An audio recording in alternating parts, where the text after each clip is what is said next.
जहाँ हो क्रिकेट का जुनून वहाँ हो हमारी पॉडकास्ट। तो गाइस आज की इस वीडियो में हम लोग करने वाले वर्ल्ड टेस्ट चैंपियनशिप फाइनल का फुल एनालिसिस। और आपको पता है साउथ अफ्रीका को मुबारक हो क्योंकि वो अपनी पहली वर्ल्ड टेस्ट चैंपियनशिप की ट्रॉफी जीत चुके हैं। तो आपको पता है उन्होंने 2 बार क्वार्टर फाइनल में चोक किया और 12 बार उन्होंने सेमीफाइनल में चोक किया और एक दफा फाइनल में भी। तो ये साउथ अफ्रीका के लिए बहुत एक खुशी का मोमेंट है कि उनको एक चोकर टैक्स नहीं लगा इस बार भी, क्योंकि आपको पता है साउथ अफ्रीका में इतने सैड मोमेंट्स है। तो इस बार भी साउथ अफ्रीका को बहुत खुश, क्या बोलूँ, इस साउथ अफ्रीका को हमारी तरफ से बहुत उनको बहुत खुशी होगी क्योंकि उनको अपना वो पहला वर्ल्ड टेस्ट चैंपियनशिप का फाइनल भी खेला और वो जीत भी गए। और मैं उदास हूँ पैट कमिंस के, इससे बहुत मेहनत करी, वो जी जान से लड़ा, लेकिन क्या कहते हैं जो होना था वो कर ही रहे। तो चले, ये है मेरा दोस्त नयान। और आप क्या कर रहे हैं, कैसे हैं आप? अल्हम्दुलिल्लाह मैं बहुत सही हूँ और ये साउथ अफ्रीका के लिए बहुत बड़ी जीत है क्योंकि ये सिर्फ उनका one of the few ICC trophies I think second है, बिकॉज उन्होंने एक वो चैंपियंस ट्रॉफी जीता था बहुत पहले। बट ये बहुत बड़ी ट्रॉफी है, इसकी वजह से साउथ अफ्रीका में कॉन्फिडेंस और मोमेंटम आ जाएगा। एंड उनकी टेस्ट की जो टीम है वो बहुत स्ट्रॉन्ग है। एंड जब मैंने पहले उनकी टीम देखी थी तो मुझे लग रहा था कि उनकी टीम इतनी अच्छी नहीं होगी, लेकिन जिस तरीके से उन्होंने परफॉर्म किया, आई थिंक उनकी team selection absolutely on point थी। एंड उनके जो बॉलर्स ने परफॉर्म किया, बैट्समैन ने भी बहुत अच्छा किया। So congratulation to South Africa, hard luck to Australia. हर दफ़ा तुम्हारी बॉलिंग नहीं चलती, कटिबल गुड कमी स्टार्ट वाली कभी कभार नहीं चलती, but it's a part of the game, no problem. चलो चले गाइस, अब हम आते हैं मैच की तरफ। So the match summary was that Australia had posted 212 runs in the first innings with a loss of 10 wickets, with Bio Webster being the top scorer at 72 runs and Steve Smith giving a contribution with I think 66 runs.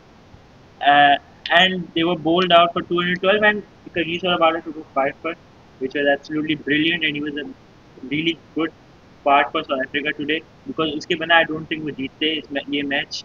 उसने बहुत अच्छी performances दी। तो guys चले बढ़ते हैं south Africa की first innings की तरफ। तो गाइस आपको पता है साउथ अफ्रीका ने पहले बैटिंग करते हुए 138 पे 10 विकेट गंवा दी। आपको पता है एडी मार्करम ने उसमें 0 रन बनाए, रैन निकल्टन ने 16 रन बनाए और वियान मल्टन ने 6 रन। टेम्बा बाबू ने थोड़ी बहुत कंट्रीब्यूशन की एज अ कैप्टन हो गया 36 फ्रॉम 84 बॉल्स।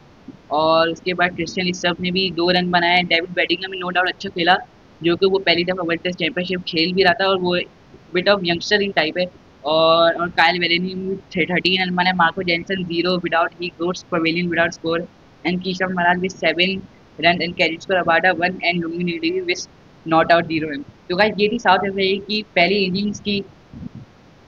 इनिंग्स का एनालिसिस। अब हम बढ़ते हैं ऑस्ट्रेलिया की पहली इनिंग्स है वो ऑस्ट्रेलिया की सेकंड इनिंग्स का एनालिसिस। तो अगर हम बात करें ऑस्ट्रेलिया की सेकंड इनिंग्स के एनालिसिस की तरफ, तो हमने देखा कि ऑस्ट्रेलिया ने बहुत बुरा कलेप्स किया था in the first stages of their batting. जैसे कि हमने देखा कि मार्नस लबुशेन जिन्होंने कभी ओपनिंग की नहीं है, वो 22 पे आउट हो गए थे। ख्वाजा ने सिर्फ 6 रन बनाए, कैमरन ग्रीन 0 पे आउट हुए, जो बहुत बुरे तरीके से इस फाइनल में फेल हुए। स्टीव स्मिथ जिन्होंने पहली इनिंग में कमाल की परफॉर्मेंस दी थी, सेकंड इनिंग्स में इतना अच्छा नहीं खेल पाए। ट्रेविस हेड बहुत ही शॉकिंग कि उन्होंने इस मैच में इतना अच्छा नहीं खेला, क्योंकि उनकी परफॉर्मेंस से बड़े मैचेस में आती है। बट वो बियान मल्डर से क्लीन हो चुके थे। एंड हमने देखा कि बियो वेक्टर ने 9 रन बनाए 11 बॉल्स में। एलेक्स कैरी ने एक बहुत अच्छी कंट्रीब्यूशन दी 43 की, जिसकी वजह से। एंड हमने देखा कि पैट कमिंस ने सिर्फ 6 रन बनाए, बट मोस्ट इंप्रेसिव इनिंग बस Mitchell Starc innings of 58। And इससे ज़्यादा इंप्रेसिव बात ये थी कि उसने 136 बॉल्स खेल लिए थे। और मुझे लगता है कि अगर ये कैरी स्टार्क, और मैं कहता हूँ कि इवन ये जो जॉश हेजलवुड ने इनिंग्स खेली 17 और 53, अगर इन 3 इनिंग्स के बिना ये ऑस्ट्रेलिया की बैटिंग देखा जाए तो मुझे लग रहा था साउथ अफ्रीका सेकंड डे में ही मैच खत्म कर देता। और इसके बाद ऑस्ट्रेलिया ने साउथ अफ्रीका को टारगेट दिया 282 रन का। तो गाइस देखिए, जैसे कि आपको पता है एडिन मार्करम ने सेकंड इनिंग्स में 136 की कंट्रीब्यूशन की, जो कि वो एंड में अनलकी आउट हो गए थे जोश हेजलवुड से। और good catch by Travis Head वाला। और रियान निकल्टन ने 6 रन की कंट्रीब्यूशन की और वियान मिल्टन ने 27 और 50 एंड टेम्बा बावूमा, जो कि मतलब कि उसको हैमस्ट्रिंग इंजरी का सामना करना पड़ेगा, लेकिन उसके बाद उन्होंने हार नहीं मानी। He never give up and he stood till taking his team to the World Test Champion Trophy final and they won the World Test Championship final. उसके बाद क्रिस्टियन सब ने भी 8 रन बनाए, वो भी 43 बॉल्स में। और डेविड बेडिंगम ने 21 रन बनाए नॉट आउट और काइल वेलिनी ने 4 रन बनाए। और उसके बाद इसको 282 का टारगेट 5 विकेट्स के डाउन के बाद साउथ अफ्रीका ने इसको चेज कर लिया, तो it is a very good moment for them. और अब हम बात करते हैं की परफॉर्मेंस की तरफ। तो तो अगर हम की परफॉर्मर्स की बात करें तो एक मतलब जो हम सबको पता है कि की परफॉर्मेंस सबसे ज़्यादा किसकी थी। That was the knock off Eden Markram, that crucial knock off 136, right, 136 which steered South Africa towards victory। मतलब ये एक ऐसा नॉक था जो मैं एक्सपेक्ट कर नहीं रहा था, because in market usually opener है नहीं, but the way he played, the confidence that he played with against Starc Cummins and Hazlewood, I think it was brilliant. And I think इस इनिंग्स के बिना South Africa was never able to win this World Test Championship final. So I think it's a great innings from Aiden Markram, and obviously जो उन्होंने zero बनाया था पहले inning उसके बाद। तो गाइस इस इनिंग में हमने एडन मार्करम की बात की, और मैं आपको फैक्ट बताना चलूँ कि इस टेस्ट में सिर्फ एक ही परफॉर्मेंस था जिसने 100 बनाई है, वो है Aiden Markram with 137 run. And Stevie Smith ने भी थोड़ा बहुत अच्छा खेला, 66 स्कोरिंग इन फर्स्ट इनिंग्स, और थोड़ा बहुत एलिस कैरी और स्टार्क की तरफ से भी कंट्रीब्यूशन है, बाकी किसी ने भी अच्छा परफॉर्म नहीं किया। और साउथ अफ्रीका की तरफ टेम्बा बाबू भी अच्छा खेल गए थे ऐसा एंकर नोट। और तो अब हम बात करते हैं कागिसो रबाडा की, तो no doubt he claim 5 wicket in Australia first inning, and he added 4 more in the second innings, showcasing his match winning prowess. और दूसरे बॉलर्स की अगर हम बात करें तो वही Mitchell Starc, and no doubt he provided resistance with the bat, scoring an unbeaten 58 run, and he also contributed with the ball, taking crucial wickets as well. तो रैन, आपके इसमें क्या ख्याल है? अब हम बढ़ते हैं टेक्टिकल इनसाइट्स की तरफ। अगर हम टैक्टिकल इंसाइट्स देखें और अगर हम ऑस्ट्रेलिया की बॉलिंग देखें, तो ऑब्वियसली जो साउथ अफ्रीका की फर्स्ट इनिंग थी इसमें उन्होंने बैटिंग की थी, उसमें ऑस्ट्रेलिया की बॉलिंग वाज आउटस्टैंडिंग। हमने देखा कि हेजलवुड ने बहुत अच्छी बॉलिंग की, कमिंस ने बहुत अच्छी बॉलिंग की, Starc bowled amazingly, but obviously they couldn't sustain the pressure जो वो हमेशा करते हैं, लेकिन इस बार वो नहीं कर पाए, and this time they kind of failed in front of their batting lineup. But अगर हम दूसरी तरफ साउथ अफ्रीका की बॉलिंग देखें, तो हमने फर्स्ट इनिंग में देखा था कि उन्होंने बहुत अच्छी बॉलिंग की थी, लेकिन वो एक बीच का फेस था जिसकी वजह से ऑस्ट्रेलिया इस गेम में ज़्यादा आगे थी। जैसे कि आपको पता है, जो मिचेल स्टार्क ने गेम अनबीटन 58 स्कोर करी, तो ये एक वेरी सैड बैक पॉइंट था साउथ अफ्रीका की तरफ। और अब बढ़ते हैं साउथ अफ्रीका की बैटिंग की तरफ। साउथ अफ्रीका की बॉलिंग तो बहुत ही टाइट थी, अब उनकी बैटिंग की बात करते हैं। तो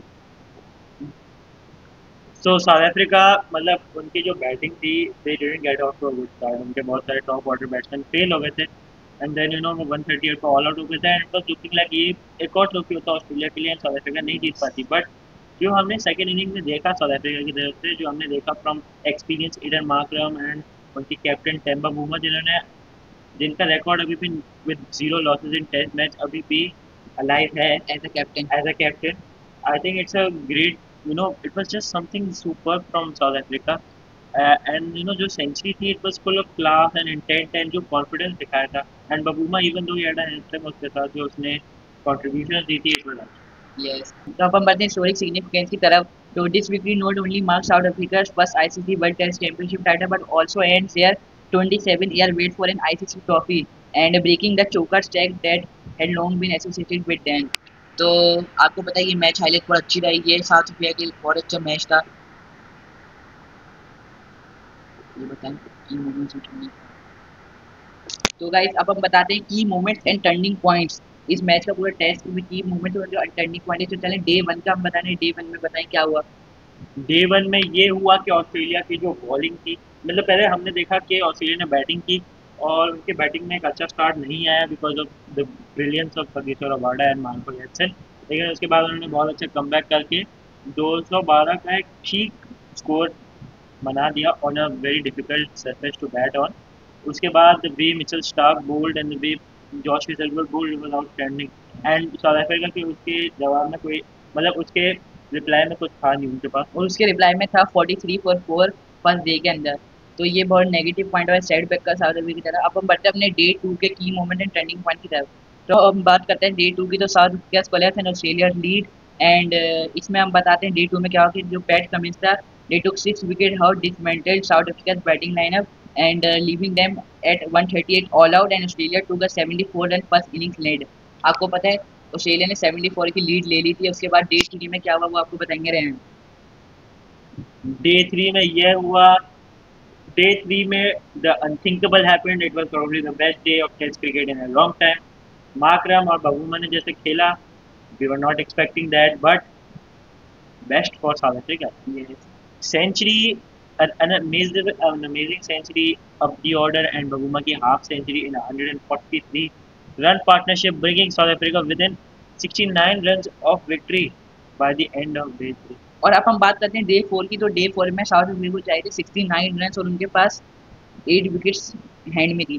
तो अब डे 4 में हुआ historic chase in victory, and on the final day like today we are recording in day 4. So on the final day, South Africa successfully chased down a target of 282 runs when Markram scoring 136 runs and Baum also adding 66 runs to them and scoring a 143 partnership between them. और ये थे हमारे ये की moment and turning point. अब हम बात करते हैं standard performance of this test. तो सबसे पहला जो नाम है वो क्या है? तो हम सबसे पहले ये मतलब हमने पहले परफॉर्मेंसेज की बात की, बस ये स्टैंडर्ड परफॉर्मेंसेज है जो हम बहुत शॉर्ट करेंगे जस्ट फॉर योर कन्वीनियंस. पहला नाम है Aiden Markram. Eden Markram, his 136 runs in the second innings anchored South Africa's successful record chase, earning him the player of the match. It was probably the best inning of this WTC final. और second standard performance की बात करें South Africa की, तो वो Temba Bavuma की. No doubt he contributed the crucial 66 run including a vital 143 run partnership and Markram showcasing leadership and intelligence. और अगर हम थर्ड प्लेयर की बात करें तो वो एक काजिसो रबाडा जिसने 9 विकेट्स होल्ड लिए. तो एक साउथ अफ्रीका के ये 3 प्लेयर थे जो बहुत अच्छे एंकर थे साउथ अफ्रीका को इस विक्ट्री के करीब लेके जाए. और फोर्थ प्लेयर है the fourth player is Pat Cummins, who took 6 wickets for 38 in the first inning, which is absolutely phenomenal from the skipper himself, leading the Australia bowling attack effectively. Second innings में कुछ ज़्यादा हो नहीं पाया, but obviously कुछ ऐसे दिन आते हैं जहाँ पर आप परफॉर्म नहीं कर पाते. But I think still Pat Cummins के लिए इतना बड़ा कोई वो नहीं है setback. I think they can still come back. And हमारा last player from the standout performances, Mitchell Starc, who claimed 2 wickets for just 10 runs in the first innings, setting the tone for Australia's goal. तो guys अब हम बढ़ते हैं अपनी next heading की तरफ जो है टेक्टिकल इनसाइट्स. तो अब हम पहले आपको टेक्टिकल इनसाइट बताई थी बैटिंग बॉलिंग की, अब हम बताएंगे बॉलिंग की दोनों की और उसको फुल एनालिसिस करेंगे. तो अब बताते हैं Australian bowling strategy that they utilize early movement and seam condition to put pressure on South Africa's top order. और अगर साउथ अफ्रीका की बैटिंग अप्रोच के बारे में बात करें तो वो they focus on building partnership with Markram and Bavuma's 143 run stand being pivotal in the run chase. तो रेहान आपका क्या ख्याल है इन दोनों के, इन्होंने क्या स्ट्रेटेजीज बनाई हैं? और I think partnership build करना एक बहुत जरूरी काम था in such a big run chase. So I think it was absolutely super from these two, and बस मेरे पास वर्ड्स नहीं है because they played that well यार. ये द फोर्टिस रिडेम्पशन. तो गाइस हम नेक्स्ट हेडिंग की जानिब बताएं जो द फोर्टिस रिडेम्पशन. तो जैसे कि आपको पता है कि South Africa they didn't achieve their first ICC trophies और any ICC event major 27 years ago and they clinched their first ICC title in 27 years. और अगर आप दूसरे बताते तो वो क्या है? Markram and Babuma's partnership. It was a 143 run partnership, and its significance in the context of the match is just absolutely unbelievable. I think the way they played, the partnership they made, it was just the turning point of the match for sure. Yes. और आपको इस साल की बात बताते चलेंगे तो 2025 भी बहुत अच्छा साल रहा है. जैसे कि आपको पता है कि होबर हरिकेन ने अपना पहला टाइटल जीता BBL का और आरसीबी ने अपना IPL का पहला टाइटल जीता. और हमने देखा कि फुटबॉल का वैसे चैनल है नहीं, but if you have to say तो हमने देखा PSG ने चैंपियंस लीग जीता, स्पर्स ने यूरोपा लीग जीता और बहुत सारे डिफरेंट टीम ने भी अपना पहला ट्रॉफी जीता. तो बहुत अजीब सा साल चल रहा है. और इस साल साउथ अफ्रीका ने पहली बार वर्ल्ड टेस्ट चैंपियनशिप में फाइनल आके और वो भी जीत लिया. तो ये साल ही बहुत मैजिकल साल गया है, वो ये अनबिलीवेबल ईयर था हमारे लिए. और इंशाल्लाह आई होप कि नेक्स्ट ईयर भी हमारे लिए बहुत अच्छा रहेगा. इस मैच की हिस्ट्री में कॉन्टेक्स्ट देखें तो साउथ अफ्रीका की ICC ट्रॉफी ड्राउट जो बहुत टाइम 27 ईयर से चली थी वो अब ख़त्म हो चुकी है और उनको फाइनली एक ICC टाइटल मिल चुका है. चोकर्स का जो टैग था वो हट चुका है उनके पास से. एंड एक बहुत सिग्निफिकेंट चीज़ है साउथ अफ्रीका क्रिकेट हिस्ट्री में कि हमने देखा बहुत सारे साउथ अफ्रीका के प्लेयर्स ने बहुत ज़्यादा स्ट्राइव किया एक ट्रॉफी के लिए. एंड फाइनली हमने एक ऐसी साउथ अफ्रीका की टीम देख ली जिससे हम एक्सपेक्ट नहीं कर रहे थे कि वो ट्रॉफी जीते, क्योंकि हमने इनसे ज़्यादा बहुत सारी अच्छी टीम देखी थी. लेकिन इट्स नॉट नेसेसरी कि आपकी टीम बहुत ज़्यादा पेपर पे अच्छी हो. आपकी टीम को फील्ड पे ज़्यादा अच्छा होना चाहिए एंड आपकी टीम में बैलेंस होना चाहिए. और जो अच्छा खेलेगा ग्राउंड में वही जीतेगा. एंड अगर हम ऑस्ट्रेलिया टाइटल डिफेंस देखें तो Australia aim to be the first team to defend the WTC title successfully, Yes. but just about fell short in the final by 5 wickets. But no hard feelings because उन्होंने भी काफ़ी अच्छा खेला. Congrats to all everybody from South Africa and congrats to Australia as well क्योंकि उन्होंने भी अच्छा खेला. But हार जीत तो जल्दी थी. और हमने देखा था कि साउथ अफ्रीका को मतलब ऑस्ट्रेलिया के लिए ट्रॉफी इतना मीन नहीं करता जितना साउथ अफ्रीका के लिए मीन करता, और उनके लिए इतना मीन करता था कि ग्रेम स्मिथ बाउंड्री के पास खड़े होकर ऐसे बैठा होता. एंड हमने देखा कि एबी डिविलियर्स स्टैंड में बैठा होता. हमने देखा एबी डिविलियर्स IPL फाइनल में भी आए थे, तो उनका बहुत बिजी शेड्यूल चल रहा है. तो ये ट्रॉफी बहुत मीन करता है साउथ अफ्रीका के लिए, एंड उनके लिए बहुत खुशी की बात है. And I think they should celebrate this. And South Africa deserve this trophy and they successfully chased the trophy. तो आई होप आपको ये वीडियो पसंद आई होगी. इस वीडियो में हमने आपको एनालिटिकल पूरा प्रोग्राम बताया, ये टेस्ट का, इस टेस्ट में क्या होगा, कौन से प्लेयर में क्या क्या हिस्टोरिकल कॉन्टेक्ट वगैरह, वो की टर्निंग पॉइंट्स वगैरह हमने आपको इसमें बताया. और एक छोटा सा पॉडकास्ट सेगमेंट भी हमने किया जिसमें हमने आपको अप्रोच बताई कि उसके स्ट्रेटेजीज क्या थे और बैटिंग अप्रोच क्या था सबका. तो आई होप आपको ये वीडियो पसंद आएगी. इस बात के लिए इस वीडियो को चैनल पर नए तो चैनल को सब्सक्राइब करें, और इस वीडियो अगर पसंद आए तो इस वीडियो को लाइक करें और ज़्यादा से ज़्यादा इस वीडियो को लोगों तक पहुँचाएं. तो आई होप ये आपको वीडियो पसंद आएगी. जब तक ये स्टे ट्यून्ड. अल्लाह हाफ़िज़.